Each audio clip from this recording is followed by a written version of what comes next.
Sean todos bienvenidos a este video donde vamos a ver las 20 malas prácticas que se realizan en trabajos de equipo de climatización y refrigeración parte 1.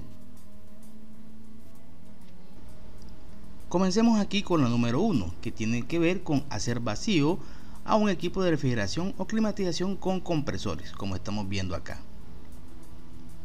Veamos un ejemplo aquí donde estamos utilizando el proceso. Véanlo. Y ahora vamos a ver los motivos.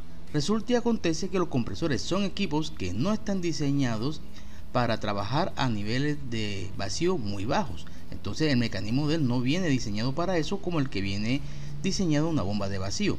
Por tanto, simplemente no vamos a alcanzar los valores mínimos requeridos menores a los 1000 micrones de mercurio hacia abajo que se requieren para los nuevos refrigerantes que se están utilizando en estos equipos. Entonces es una mala práctica desde el punto de vista. 2.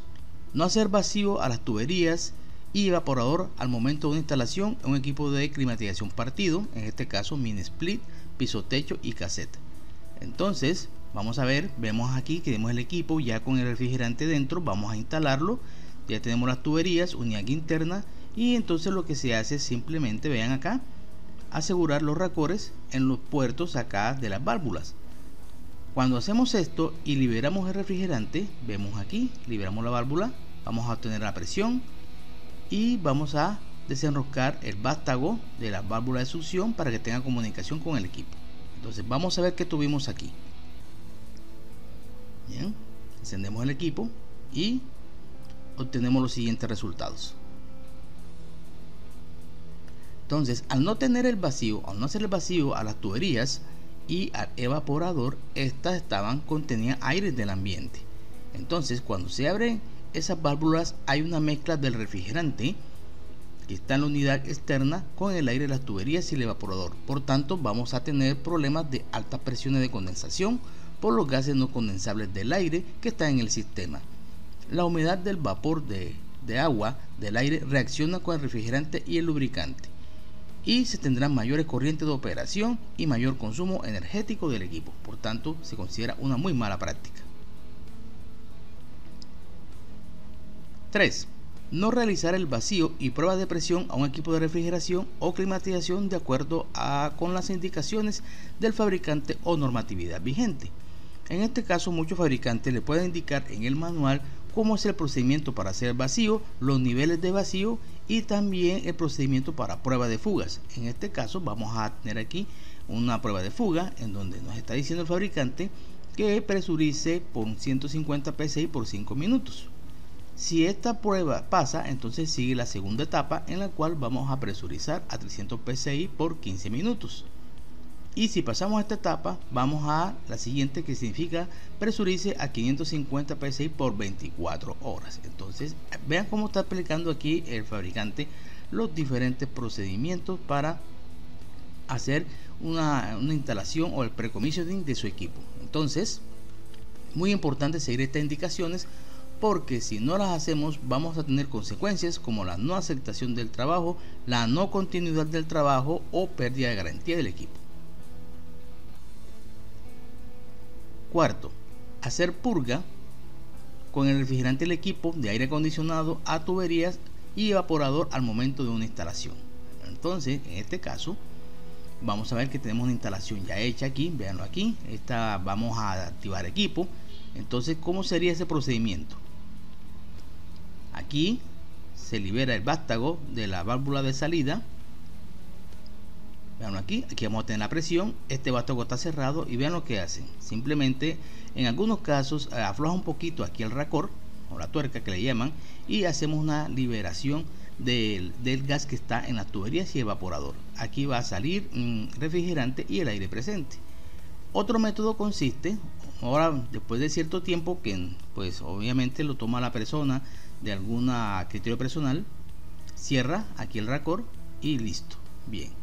Ahora, el otro procedimiento consiste en, aquí aprovechando que ya tenemos la válvula, entonces viene, abre la válvula de baja y hace la purga por acá por el juego de manómetro, como estamos viendo.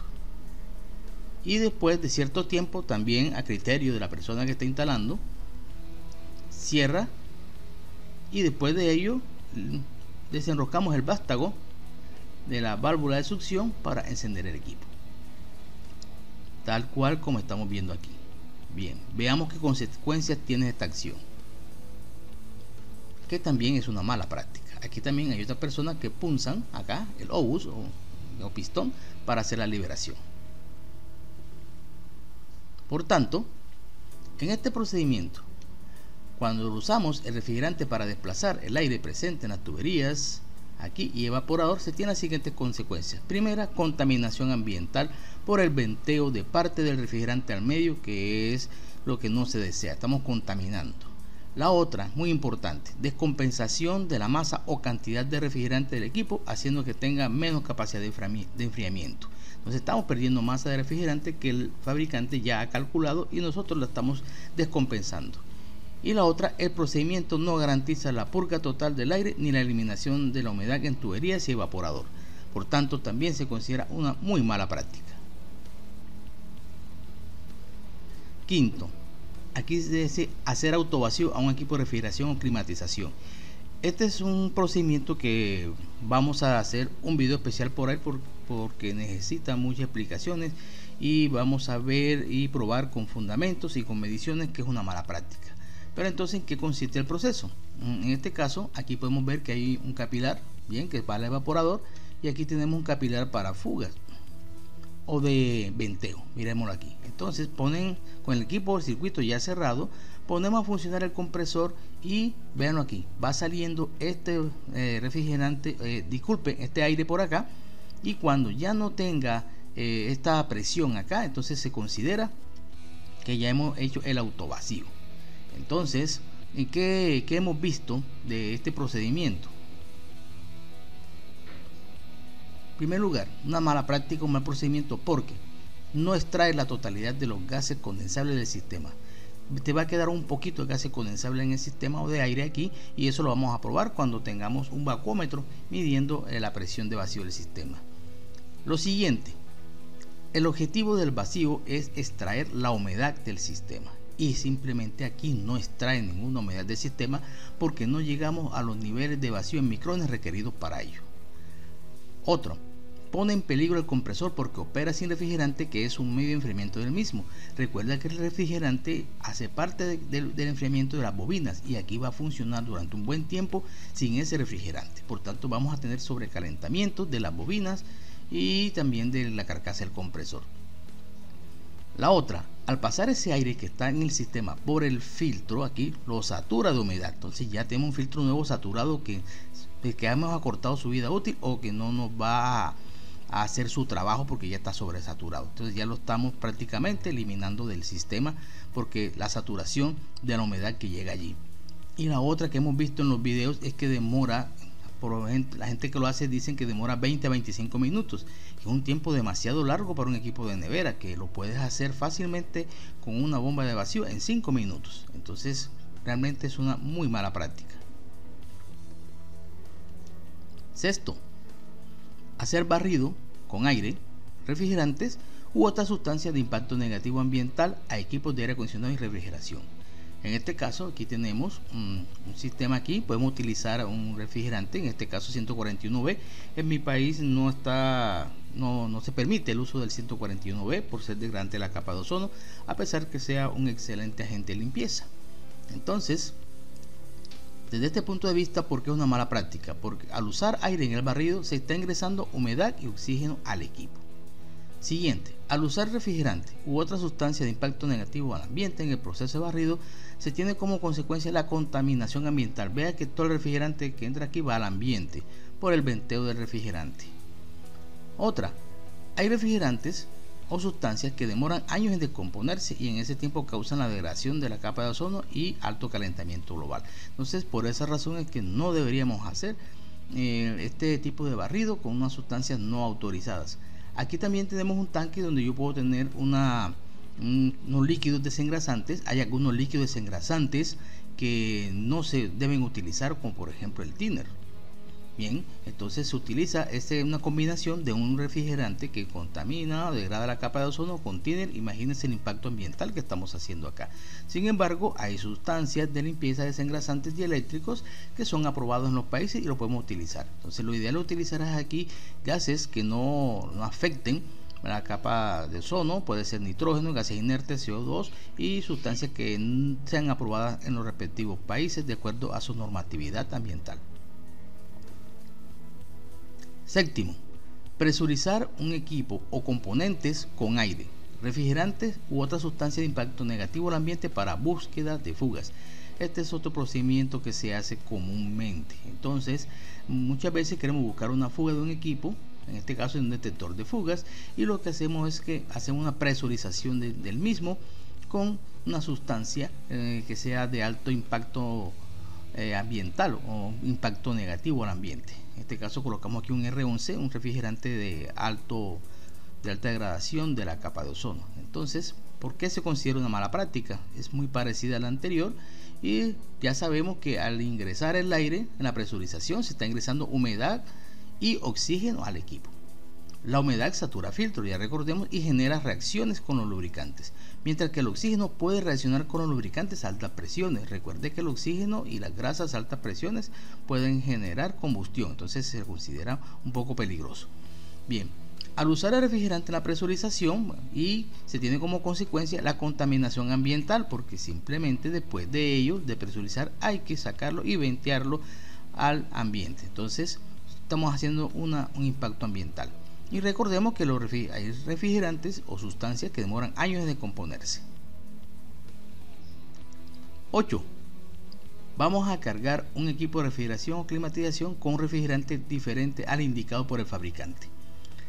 Esta situación la vemos mucho, sobre todo en equipos domésticos, donde tenemos, por ejemplo, aquí puse un equipo con R32 y vamos a hacer una carga con R134, por dar un ejemplo.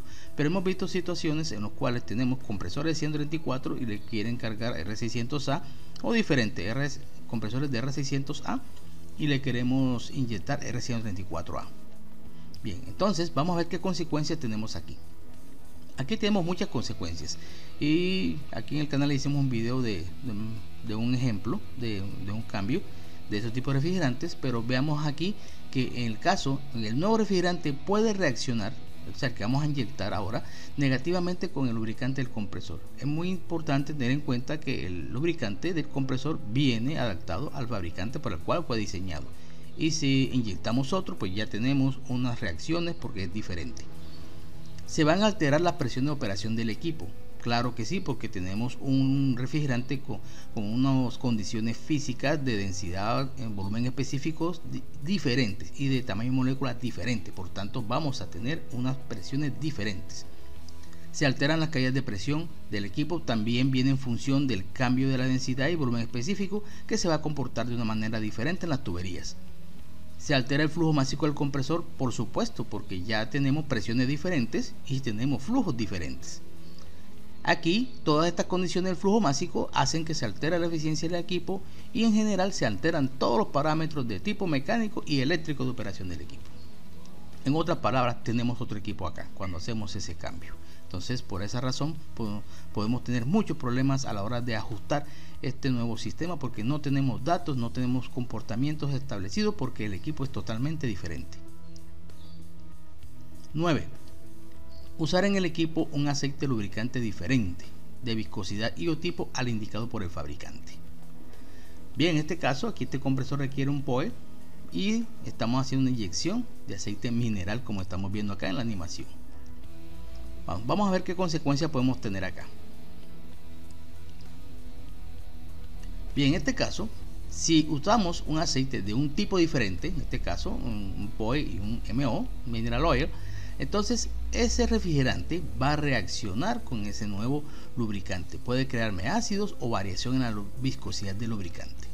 Ahora, si yo utilizo el mismo tipo de aceite, o sea, si ingreso un POE, ingreso otro, aquí tengo un POE, pero de diferente viscosidad, entonces vamos a tener unos problemas de lubricación. ¿En qué sentido? Ya que si el que ingresa es muy viscoso, entonces simplemente va a circular lentamente por las galerías internas del compresor y no va a llegar a tiempo para hacer la lubricación de las piezas y evitar su contacto. Además de ello, si como el lubricante viaja por el sistema, va a ser lento su retorno hacia el cárter del compresor y entonces vamos a tener un bajón en los niveles y eso va a conducir a una falla de lubricación.